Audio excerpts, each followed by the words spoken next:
Mahdia driver granted $30,000 bail for assault and property damage.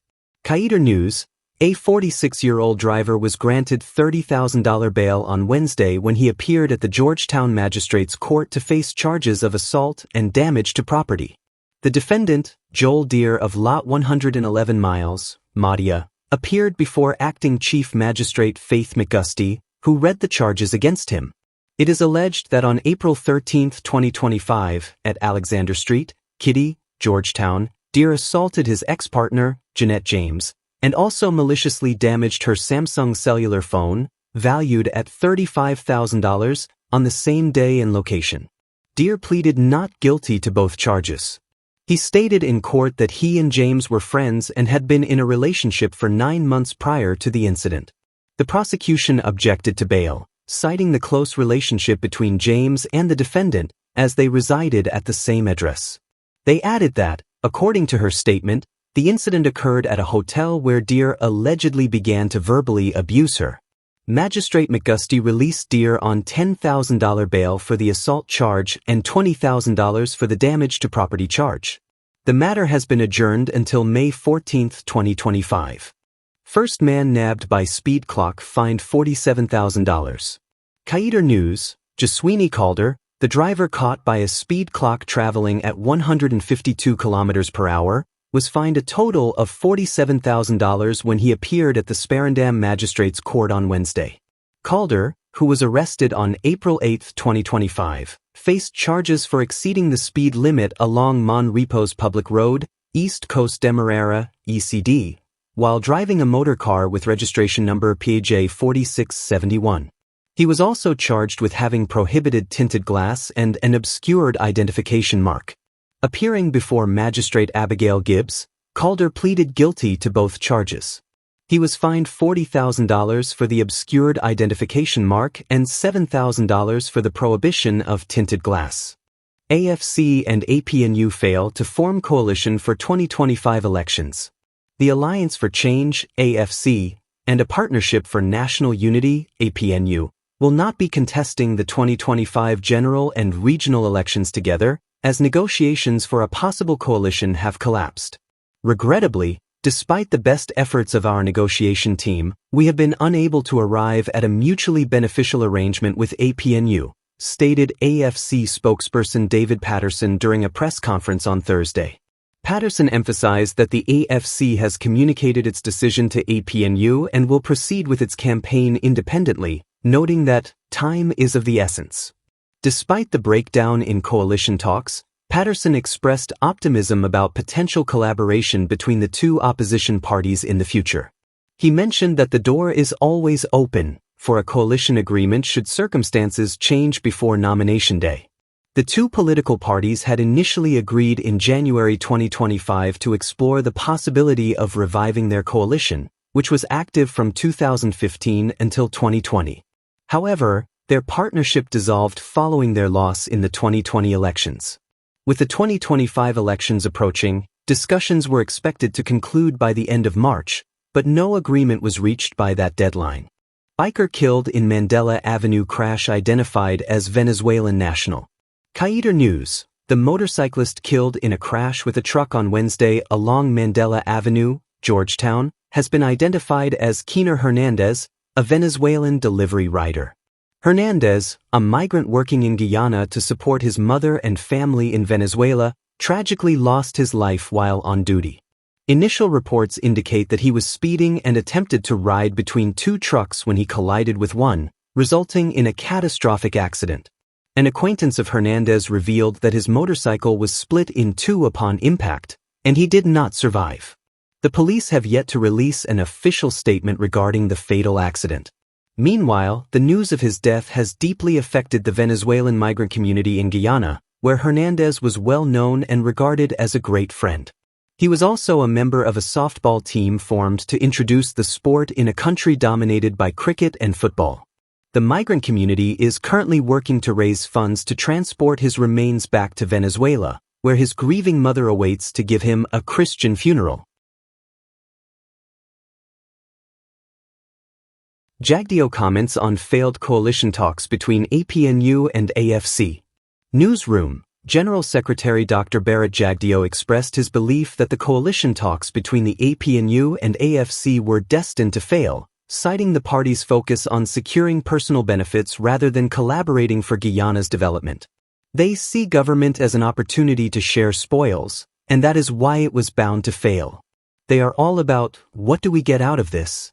And that was the entire philosophy for their talks. This is why they are at this stage, Jagdeo stated at a press conference for the People's Progressive Party Civic, PPP/C, on Thursday.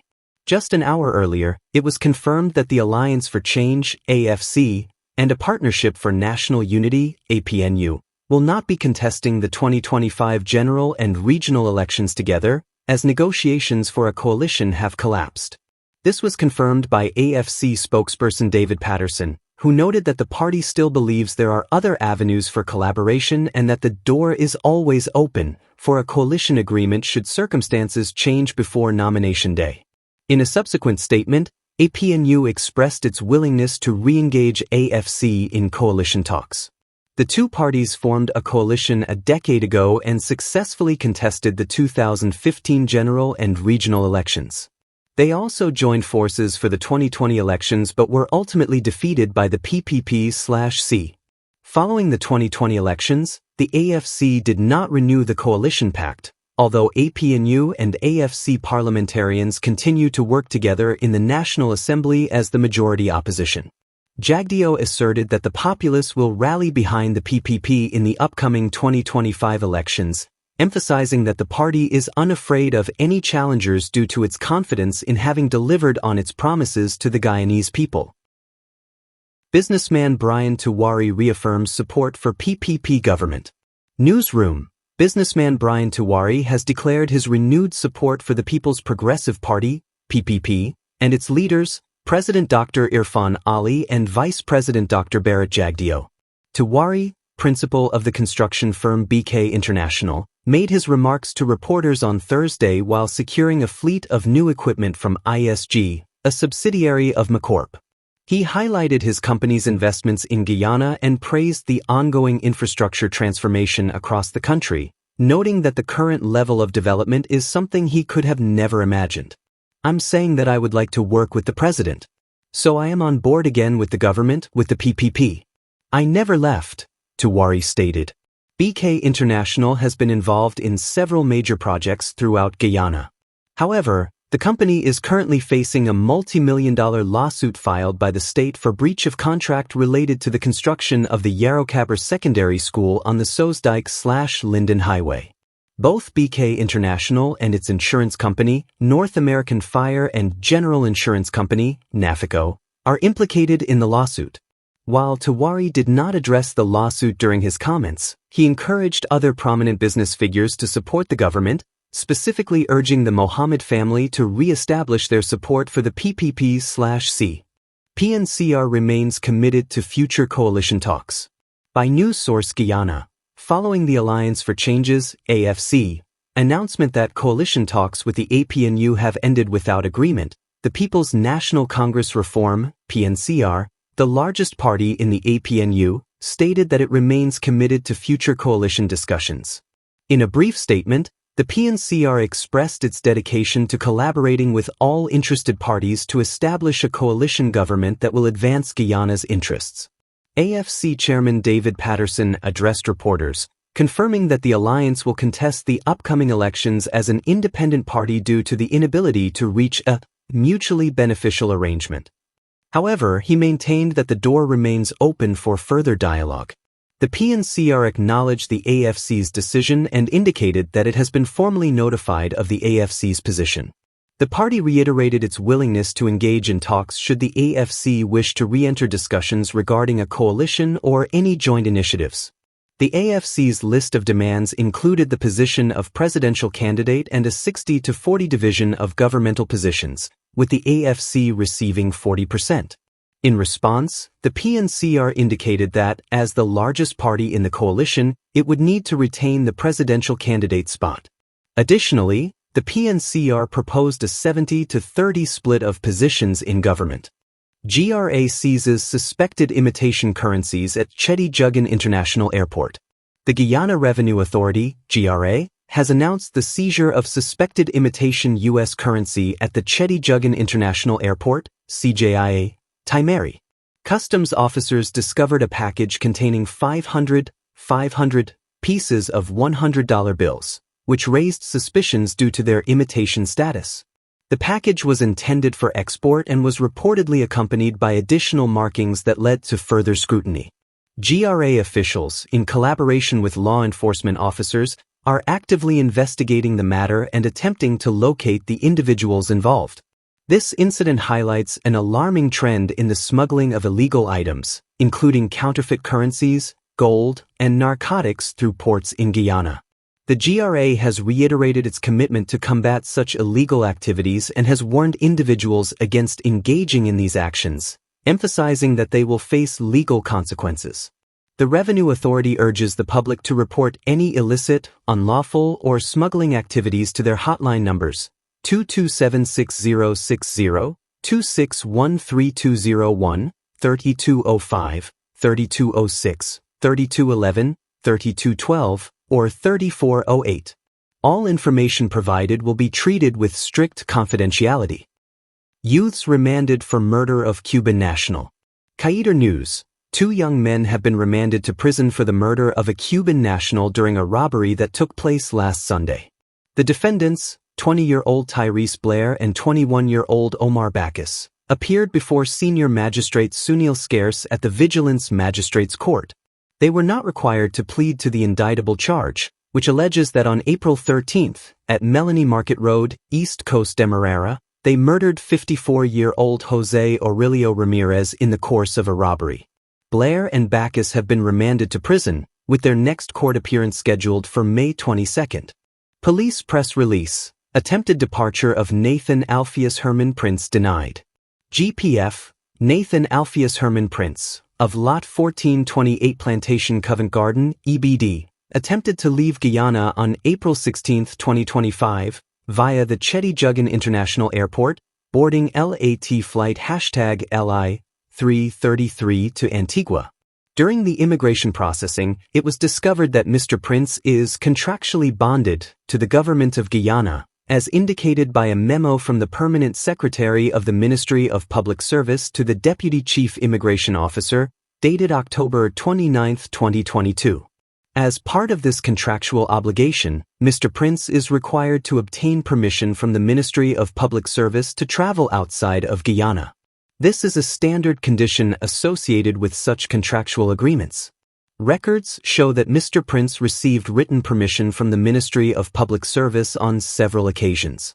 March 17, 2023. Permission to travel to Colombia. November 24, 2023. Permission to travel to the United Arab Emirates. June 14, 2024. Permission to travel to the United Kingdom. However, on April 16, 2025, Mr. Prince did not present any written permission to the immigration officer at the airport. Consequently, he was denied permission to leave Guyana, in accordance with standard operating procedures.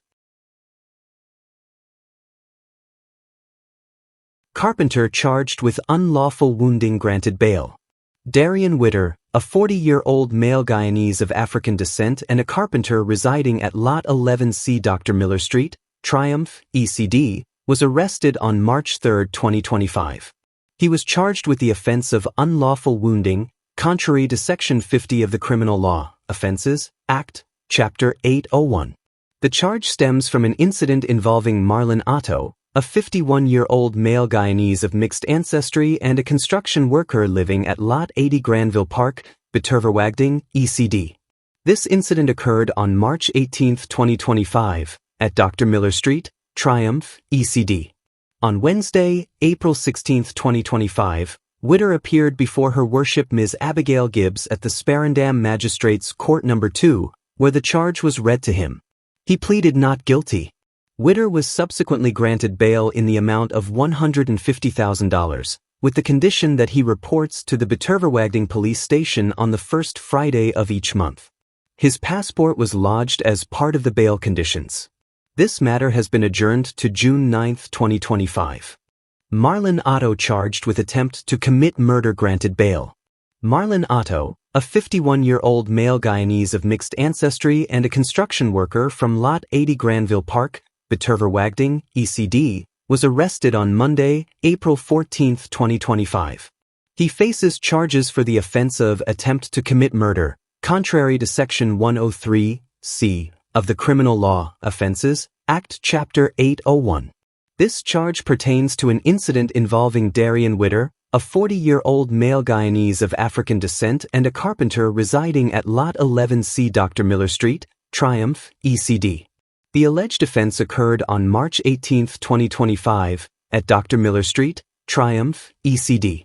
On Wednesday, April 16, 2025, the accused appeared at Sparendam Magistrates Court No. 2 before Her Worship, Ms. Abigail Gibbs. The charge was read to him, and he was not required to enter a plea. He was subsequently granted bail in the amount of $700,000 with the condition that he reports to the Beterverwagding police station on the first Friday of each month. Additionally, his passport has been lodged with the authorities. The matter has been adjourned to June 9, 2025. Tragic shooting of businessman in Edinburgh. A tragic incident occurred on Thursday morning when businessman Hemchand Udom, 53, was shot dead by a lone assailant in Edinburgh, East Bank Burbis.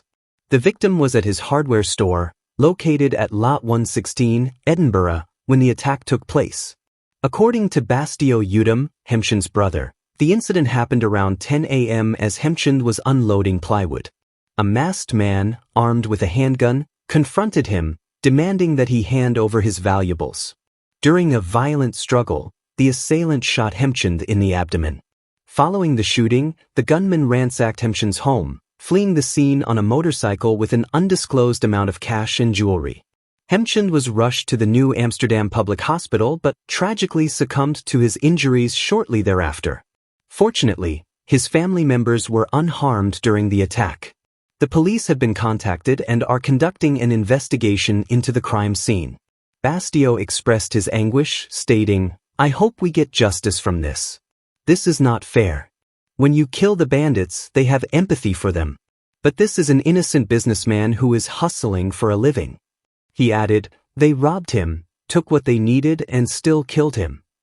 Ours is to conclude Linden killings probe on Sunday.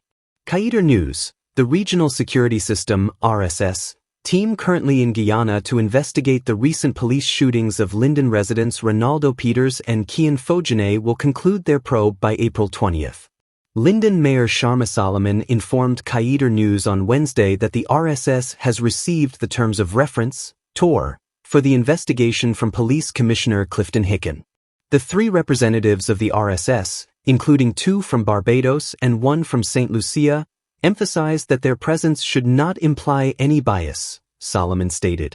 Their comments were in response to concerns raised by the families of the deceased, who highlighted issues encountered during previous investigations, including those related to the killings of the Henry cousins in Burbis and Oran Boston on the Essequibo coast.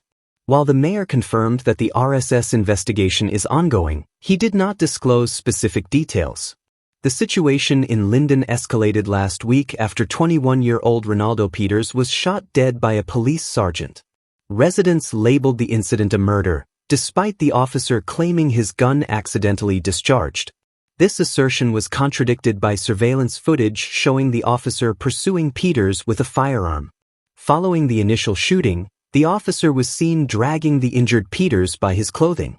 As video footage circulated, it fueled anger among residents, particularly in Peters' community. The unrest culminated in a massive protest on Tuesday, during which 32-year-old Kian Fogene, a bystander, was shot in the eye and killed by another police officer. Mayor Solomon announced that both Peters and Fogene will be laid to rest on Sunday, and he plans to meet with their families to finalize the funeral arrangements.